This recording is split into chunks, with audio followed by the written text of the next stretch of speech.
Welcome back. It's Recovery Sort of, the podcast, where we explore the struggles of life, the challenges of mental health and recovery, and the spaces between. We express our personal views on life here, and this podcast is not meant to replace medical advice or tell anyone the right way to live.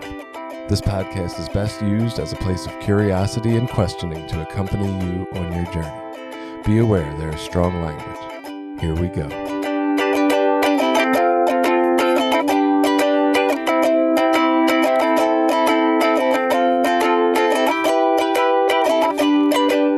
Hey, it's Jenny. I'm back. I've missed you She's guys. back. I haven't been here since Guess July. who's And then back? Back again. I haven't recorded since July. I've been around. Guess who's Hanging back? around. Guess who's back? I don't know that song. What's that one? Oh, Eminem? Eminem songs? You don't know? You don't know that song, really? Sorry? I'm just shocked. It's okay. There's nothing wrong with it. I know whatever, Wow. like, that the movie, whatever that popular song was. He's fine. Oh, yeah. You The know, 8 it's Mile not really thing. my genre. I got you. Anyway, so it's good to see you guys. Jenny, you too. if you had one shot, That's the one. Yeah. I can't remember. how on would the you do spot. this That was podcast if you had one shot? I really liked that movie. That was good. But I guess, yeah, I haven't been here since the big change. The since big- The big shift. since recovery sort of had menopause. Is that what it was? Thought it was like our teenage I think- years. Oh, really? Okay. Yeah, maybe. I don't know. Not the crone years like earlier. So do you guys want to talk about anger? Let me tell you. where Fuck I'm- no. I hate that shit. This is where I want to go. I want some input on this. So I'm exploring anger. I have come to realize that I cannot manage my anger. It sneaks up on me and takes over, and I'm like possessed by it. It doesn't happen a lot. Luckily, I live a pretty peaceful life, but then when it does come, I guess it makes it that much more dramatic because I'm like pissed off, and I'm like, I want to yell at everybody and make people feel as bad as I do, basically. So I haven't like read any books or listened to any podcasts or anything about anger. I'm starting to explore it, starting to journal about it, starting to notice what conditions lead me to be angry, like how it feels, like I feel it in my like chest and arms and hands, and then how to calm myself down.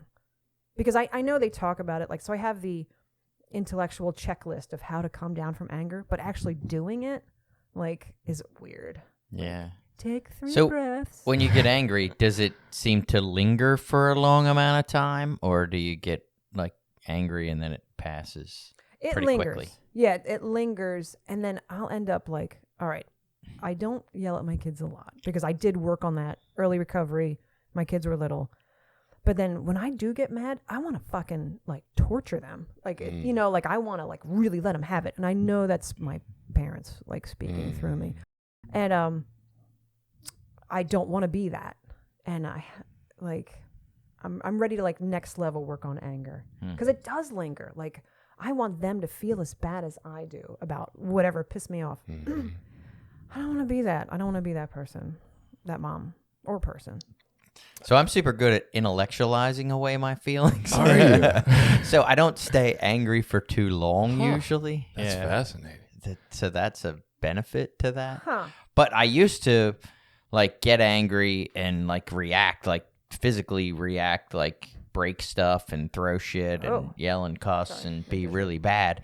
I've gotten way better there. I tend to now, but it would pass really quick. Like I just get mad and then blow up and then it's over. And then it's like, oh, well, now I have to feel bad about whatever I just did. Right. So it made the anger pass pretty quickly. For me, one of the big things I sort of struggled with for a long time was thinking that it was not okay to be angry, like I somehow wasn't allowed to be angry, or that it was a bad feeling to have. And I've gotten away from that. Like you're allowed to be angry, or at least I am. I'm allowed to be angry about stuff. Go ahead. Give I everybody get else that too. permission too. Yeah, you're allowed to be angry about stuff. Like if my kids do shit that's not right, or my parents, do stuff that's not right, or my wife, like it's okay to get mad and to let them know. But how do I want to do that? Do I want to do it in a way that like degrades them and hurts their feelings or damages my own property or disrespects myself? Probably not. Like that usually feels like shit. Right. But there are other ways to deal with anger that aren't that. And some of it's just telling them, like, hey, you did this, and this isn't okay. Like, we're not going to sit and tolerate this. Like, you got to do something different. All right. This is going to be great, man. I feel like I got a ton of information about anger, maybe, if I can remember it. Yeah, I feel That's like the important part. Yeah, good thing you're recording this because otherwise I'd be taking notes. Yeah. Okay. So first thing I think would be important to acknowledge is like Billy talking about the idea of we're allowed to be angry.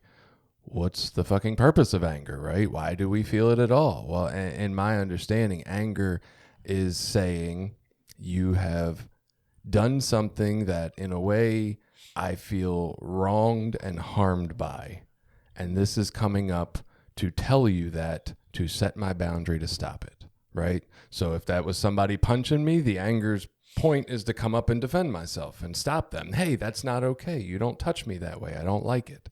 And then as soon as they respect that or stop, the anger can cease because it's done its job. It's set the boundary, right?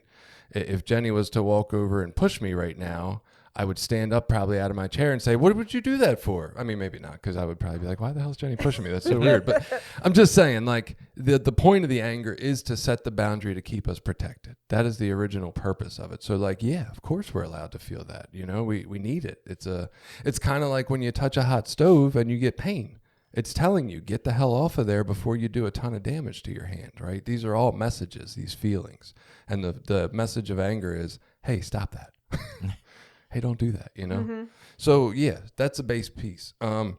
So, anger has a purpose. Now that you know that, the ways we use anger, I guess, in my mind, I was an explosive anger kind of guy, but I was also I'll hold this grudge till we're both dead and beyond kind of guy, too. So, I don't know that it faded all that quickly for me.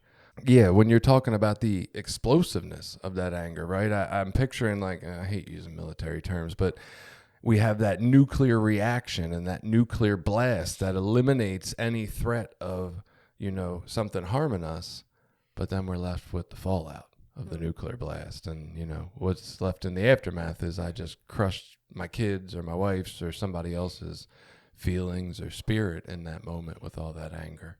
You know, it's really oppressing to be around angry people.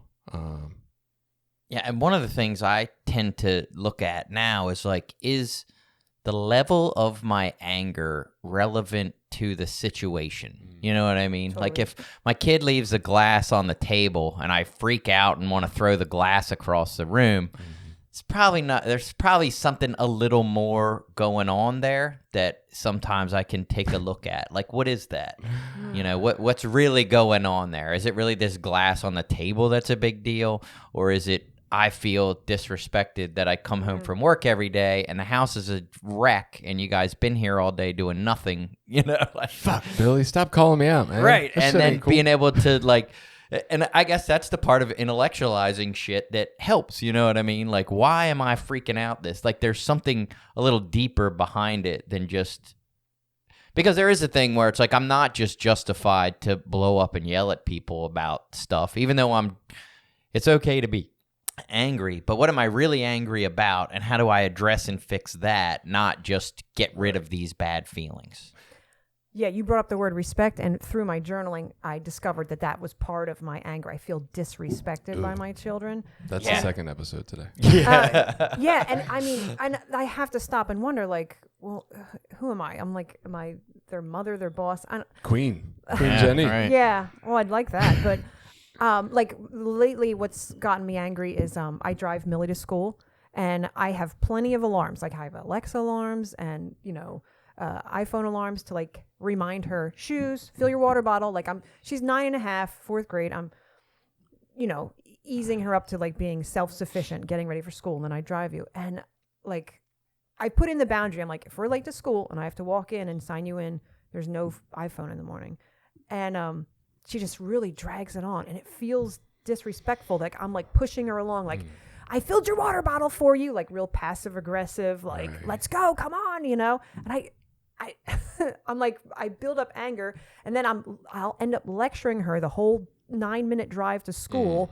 And then I drop her off and I'm like, this is not the day I want to set her up for. And then I feel like shit too. Yeah. And it's gross all around. And then she gets, I pick her up at whatever, 3:30, and I'm apologizing for something that happened hours earlier. Like she's like way past that. And I'm like, am I doing this right? Because she had a whole day of school with her friends and she's fine. And I'm like, I don't know if I'm repairing right, you know. So it's just, if I could just not, and when you think about it, who cares if she's fucking late? You know, like if I have to walk in and sign her in, is that really a big deal? Like, except for that I have to like, I don't know, walk into the school with my Crocs on, like and look like a weirdo. I mean, both things are true. That's the thing. Like, yes, it is like with our kids. I put a lot of effort into my kids and doing their stuff and making sure they get to their sports and making. I expect an equal level of commitment and input from them. Now, my kids are a little bit older than yours, but even still, like I expect them to like at least meet me halfway, not me do everything, and I feel like that's reasonable. But how I address that with them is important. You know, if I'm doing it in a way that's disrespectful or belittling of them, you know, like take my son with baseball. When it's time to go to the game, I'll give him usually a half hour warning. Hey, we got to leave in about a half hour for the game. Okay. Sits there, plays video games, does all kinds of stuff until 10 minutes before we got to go. Then he's grabbing all his stuff and rounding everything up and then screaming because we're going to be late. I'm like, yeah. That's because you didn't get your shit together when I told you a half hour ago, you know. I got lingering shame about being late too, which I totally need to get over. That's like, I have this like priority of that I put on myself for being on time, you know. What were you going to say, Jason? Sorry. Yeah, I don't do that. I was going back to Billy's comment about the glass on the table and is it that big a deal? And you know, taking the therapist hat off for a minute, getting real. Like we were in the grocery store last night, and my wife allowed my older son to grab these generic Fruity Pebbles. That's what the fuck I was frustrated about at the store last night. Generic Fruity Pebbles, right? Like, but here's the reality for me. It is a real thing, right? I have made my feelings about these generic Fruity Pebbles in a couple of ways clear, right? In one way, we're trying to eliminate some of these processed things out of our regular routine of eating, right? And on the other hand, I've also mentioned that I don't like the generic Fruity Pebbles. I like generic Cocoa Pebbles, and we should alternate. And I felt wholly ignored last night in this because when I, you know, confronted my son and said, hey, why? I don't think we're getting them this week. He said, Mother already said yes, right? And so I got frustrated. I got overwhelmed in the grocery store, and I spoke up about it. I said what I felt like I needed to say in a sentence or two, and I knew it wasn't going away. So I went to the bathroom. I got the fuck out of there. I was getting ready to be that guy. I was getting ready to be that guy that needed to apologize 6 hours later, like you were talking about, Jenny. Like, and I don't want to do that no more. And what I'm realizing for me is I've been doing this wrong, and I think I heard it in Billy's statement. He's got expectations that the people around him are going to do their half. I don't want to have those expectations anymore. I don't give a fuck if people want to do their half or not. I'm going to do my portion. What I'm willing to do, set my line, and call it a day. What you do on your end, I don't want to be mad about it. You don't or do things in your life or don't get to them or you're late to them, okay. I don't have any feelings about that. Like you said, but who do I care if they're late for school? Like, oh, well, you know. But like, I think it's that expectations that's making me angry. I'm expecting these people to show up in a certain way and treat me a certain way, and they're not. But I don't have to be angry about it because the truth is I'm the one that keeps showing up there. I don't have to, right?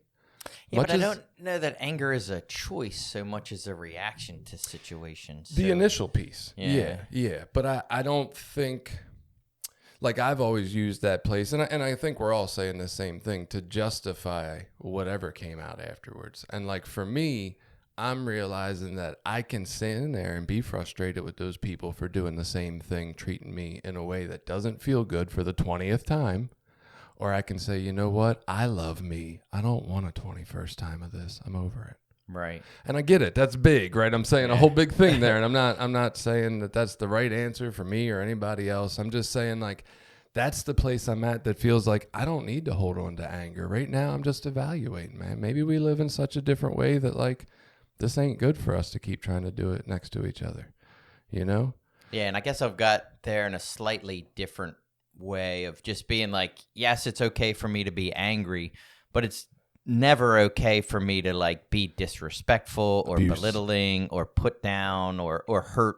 Even if I'm angry about something, it doesn't make it okay for me to hurt the people around me, because then I just feel like shit. Yeah. Well, then you just did what you were mad at them for. Right. Right. And that's still my like reaction. I mean, it is a lot.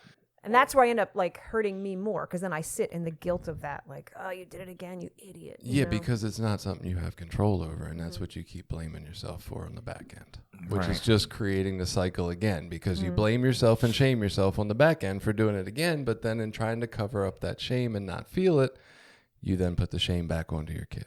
And sometimes I have to do, like you were talking about, especially like with my wife and I, if we're having a pretty deep relationship conversation, I will say like, look, I'm getting pretty angry. I can't. Right. I need a break. I gotta get. That's like, so good. Yeah, I gotta walk away, or we gotta stop, or right, because this is not gonna go. Like I can feel the levels. Like I'm at a 7, and we're gonna be at a 9. Like if you say one more word.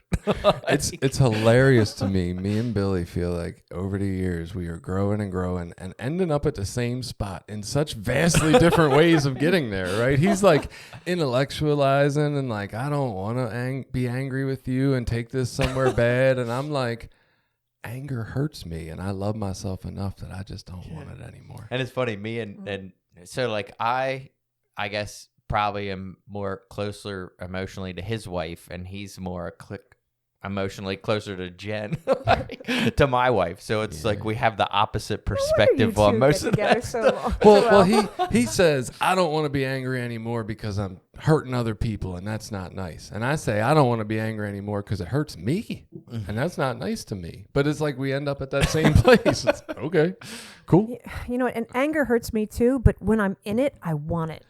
Like, yes. It feels so good to be angry. It's like that self-righteous. Because it's not you in that moment. And the more you can understand that, one, it takes the shame away afterwards. You were taken over in that moment because nobody ever sat you down when you were 4, having your temper tantrum, overwhelmed by your feelings, and basically under attack by them. Right. Nobody sat with you and said, I will make sure you don't hurt yourself or anybody else. I know you're not in control right now. Yeah. Because had they, you'd have gained the ability to tolerate all this shit, and you wouldn't have to take it out on other people. Or like with our kids, the messaging I never got was like, it's okay to be angry about stuff. It's just not okay to do whatever the fuck you want with that anger. Right. And so that's the message we tried to teach our kids. Like, hey, it's okay. You can be mad that your sister took your toy, or that, you got in a fight or whatever. But how you're responsible for how you deal with that. It's not your feelings that are wrong. You're justified in being angry. That person did you wrong. We get it. You're angry. But there's a way to do that that's healthy and right. And there's a way to do that that's just going to cause more harm in your life. Let me walk us down the path of you and your morning routine, because that kind of stuck out to me. And maybe this is part of what we're getting at right here. In my understanding, if I get my kid in the morning, in fact, this happens every morning with my kids. I wake them up for school, right? Like, I wake my son up, 6:15. He's got to get on the bus at 6:42. I say, hey, buddy, good morning. Welcome to the world again. 6:15. You got whatever amount of time. Let's get rocking and rolling, right? I'd rather not have to walk back up here again. But pretty much every day. I go back up at 6:25, right? And I'm like, dude, you got 15 minutes. You got to move now or you're going to miss the bus, which means our consequence in our house is you don't have your Xbox and stuff tonight, okay? Like, this is for you. This isn't about me. This is for you. Do you want your stuff tonight? You need to get up. Sometimes he does. A lot of times he does. Sometimes he doesn't. He gets a ride to school, doesn't have his Xbox. But my old theory was, what the hell's wrong with him? Why can't he get it together? He's disrespecting me, blah, blah, blah, blah, blah. My new theory is, I'm watching him. He's showing me. He can't. He can't do it without a second wake-up call. If I was to ask him to, he would never get the bus, right? Some days he needs a third wake-up call. Whatever it is he needs, he can't do it. He knows the consequence. He knows that it's going to disrupt the connection I have with him, which is hugely important with him and with his mother. Right? He's incapable. He's not capable. And as soon as I can see it that way, I know what my job is. My job's to get it done. Me modeling getting it done and taking care of him is what will allow him to be able to take care of himself later. He's not supposed to be able to do it now. She's not supposed to be able to do it now. She can't. Your job is to make sure she gets taken care of now, so that later when she leaves your house, she'll know how to do it herself. It's not to, we get so scared as parents that we don't see what it takes to get by in the world in our kids, and then we start trying to put it in them. Oh God, they don't have enough of this. I better fix it. And that's where we're fucking up. Yeah, and we are having, like, my household is having a big push towards, like, self-sufficiency, you know, and I think I'm just pressuring myself too much, like, Yeah. and for sure, it's like my parents' voices coming down like that, and grandparents like that. Why aren't you this way yet? You ain't know, gonna be like, ready. You'll and- never make it. Yeah, It's their my fear. my parents were definitely not as touchy-feely as Right. me or our generation or whatever. Like, Well, and, that could get. Oh, sorry. You can finish. Oh, and I can't help. Like, I have a response of guilt. Like, I am not doing it right. That she can't get ready for school on time. It's like me. Yeah. I'm like, you messed up, Jenny. Otherwise, Millie would be able to get ready for school. And you know the main answer it's been for me, Jenny, and you're really good at this. Just being fucking present. Because you can look right at your kid's eyes and tell when you're missing.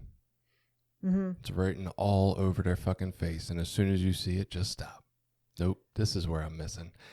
I'm not missing in getting her ready for school or her not having that down yet at 9. This is where I'm missing when I'm looking at her face and I can see it. Mm-hmm. It's just written all over her face. I am not being the parent that she needs. Mm-hmm. Yeah, and there's that. Interestingly, it crosses over into I think what we're going to talk about later, possibly, but the like attachment style stuff. And one of the things I come across in the book was this teaching, and I guess it's from like the 20s and shit, that as a good parent, you're supposed to raise this completely autonomous individual that can fend for themselves and do everything for themselves and is uniquely independent and can meet every challenge of the world. And that's totally unnatural to human beings. Like, our natural state, you know, we've evolved to be dependent on other people, or natural evolution has, you know, basically people that rely on others tend to survive better. So that our natural healthy state is to depend on other people. But yet we've been conditioned to think like each one of my kids is supposed to be this unique, autonomous, independent unit that can survive and thrive on their own. Yeah, well, that sells more And that's houses. a myth. Right. It sells a lot more houses that way. Well, That's I've for lived sure. my whole life like that. And of course, now that's how I am in my relationship. Right. Like, oh, when something's wrong with my wife, I'm like, oh, you're in a bad mood? Well, you better take care of that shit because I got, you know what I mean? That's on you. Like, Right. I don't feel like, oh, what can I do to help you? How do I help you not be in a bad mood? Or is there something I can do to Right. make you feel better? Right. It's like, oh, no, you're in a bad mood. You better figure it out. Right, right. Because that's what I do to myself. So you look, know? But that's a thank myth. you. That's a lie. Oh. Like, that's. Thank you so much for saying that, Billy. Right, and like, and I'm not. This is not a knock to my wife. I love my wife for sure, no matter what. Right, like, but that's how it feels for me sometimes in my house, and I don't know that she's has the ability to quite see it from that angle yet, or maybe never will. Right, maybe that's just a unique Billy angle that he sees, but like. It feels nice for you to say it. Feels I only a little just heard it in a validating. book a week ago. So Okay, well, thank I mean, you. my whole life and this is, you know, and talking with my wife, I'm like, my whole life I'd lived that other way of like, I'm supposed to be. When I was a kid, a teenager, I was diagnosed as being, what's that, where you're codependent, you know, and I had a codependent personality. And I learned from all this that codependency wasn't something that was something that you were laid upon individuals, Right. you know, as a condition. It was a condition that was, like, I guess more specifically talked about for people that were in like either abusive or addictive relationships, it's and the they couldn't dysfunction, yeah. leave them, and there was a Right. lot of dysfunction. It wasn't like, as a normal person, you were supposed to be completely independent of others. Like, Right. that's a myth. But I didn't know that. I'm sure my parents raised me the whole way, and I had a fucking therapist and a counselor tell me that was my problem, that I was Yeah. too codependent and I was too emotionally attached to other people, and that I needed to be like stronger and more independent. So that came from a professional fucking therapist when in the 90s. Right. So Right. it's not something that is, I guess it's something our society is pushing on people as being healthy, and it's not. You might want to see our episode about the difficulty in finding a good therapist. That's in there somewhere. To me, that's like boundaries gone wild. Yeah. Like it's too much. And then aren't they changing that language? Like they're not using codependency anymore? I mean, I think there's been a shift away from it for years now Okay. because of that. I mean, even like when you guys are talking about this, the whole underlying dynamics or belief system around polyvagal theory is that there is this other section of nervous system on top that responds and reacts to other people's facial expressions and body language that assists us in staying in a calm, safe place throughout the day to not go into these other survival stuff. Like it's basically saying we're dependent upon these safe relationships in life to not be in survival mode all the time as mammals. And like, yeah, that kind of makes us completely interconnected. Yeah. It's like I can't Interconnectedness. do Right. this without Yeah. any of y'all saying I got your back even when I'm not Yeah. around, you know? And that's just the book I'm talking about. Talked about it as being like a survival skill or whatever. Like back in fucking hunter-gatherer days and shit. Like if you were this completely alone individual, you didn't tend to survive. Like Right. either animals ate you, or you couldn't get enough food, or you weren't able to protect yourself. Whereas tribes and groups tended to survive better because they had this dependence on each other. And when this group of 5 people met up with this group of 6 people and they had to know if they were safe sleeping that night or if the other group was going to like stab them and take their acorns or whatever, they had to be able to read their faces. They had to be able to feel they could trust them. This is why resting bitch face gets so much criticism. Probably. But back to anger, like I think anger is a natural reaction, and it's not the emotion that's the problem. It's what do we do with it and how do we use it? You know, do we use it to hurt other people and belittle other people to make ourselves feel better, or do we use it as an indicator? Like, hey, I feel like either a boundary's been broken or something in me has been hurt, and how do I address that? When I first started exploring Buddhism, I misunderstood. Like, I think the Dalai Lama was like, anger, you must, expunge anger from your system. But that's really not how the practice is supposed to go. It's acknowledge it and then like heal it, like that more. Because I think in the beginning when I was trying like Buddhist recovery practices, I was like, oh, I'm angry. I'm wrong. I better not do this. Right. But it's more about like, Is that a Christian Buddhism? It sounded a lot like Christian Buddhism. I'm just was it my saying. jolly tone in my voice? Yeah. But I've come to a better understanding of like it's a message. Like anger's a message. Like you were saying, like something needs to change. Like a boundary's been crossed. Well, even in thinking that first like Buddhist practice, I would think of, and I don't even know if this is a Buddhist practice. It's a meditative practice, but like just lay in there, body scan, and tolerate the experience of anger. You talked about what it was like. You feel it in your chest and your arms and your hands, and it's just flooding out maybe energy or heat or vibration. And like it's possible that you could be getting escalated into a level of nervous system dysregulation where your adrenaline is kicking in, and people talk about that feeling a little electric-y or sparky inside. And like lay down and body scan that shit. Feel it. Tolerate it. Well, What is it like to experience anger? Yeah, You know? I think it's years of body scan practice that even makes me able to Absolutely. check it out now. Like I couldn't do that like 4 years ago. Be like, I feel it where? Like totally not connected. Well, and for me, it's like a couple of big deep breaths. Like I gotta fucking, That can help. just big deep breaths and try to like calm. All right, let's calm. Like and just recognizing that like I'm worked up now and nothing good is probably gonna come out of this. Well, the thing about the nervous system, right? So it's getting these cues from the environment. It's sending them up your spine, basically, into your brain. And it's got a little, basically, it's kind of like a metal detector, but for good or bad memories, right? Have I ever encountered this before, and what happened? Was it jarring? Was it scary?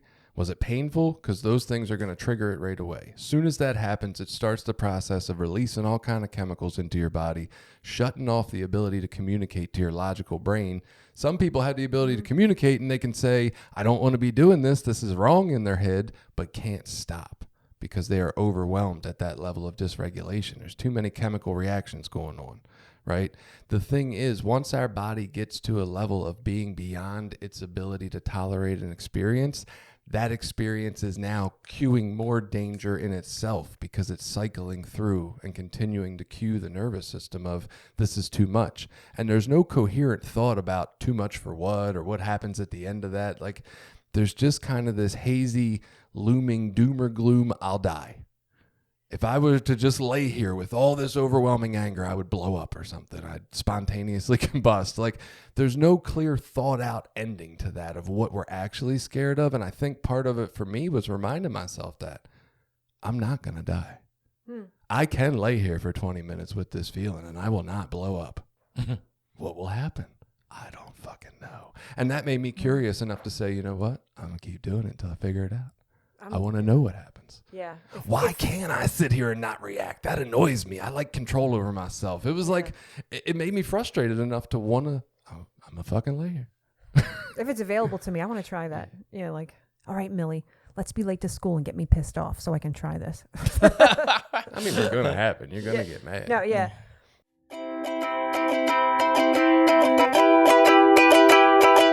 Have you found that listening to the Recovery Sort Of podcast has helped you in your day-to-day journey?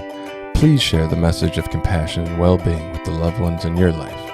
Connect with us more at recoverysortof.com, Facebook, Instagram, Threads, YouTube, and other social media spaces. And have a great week.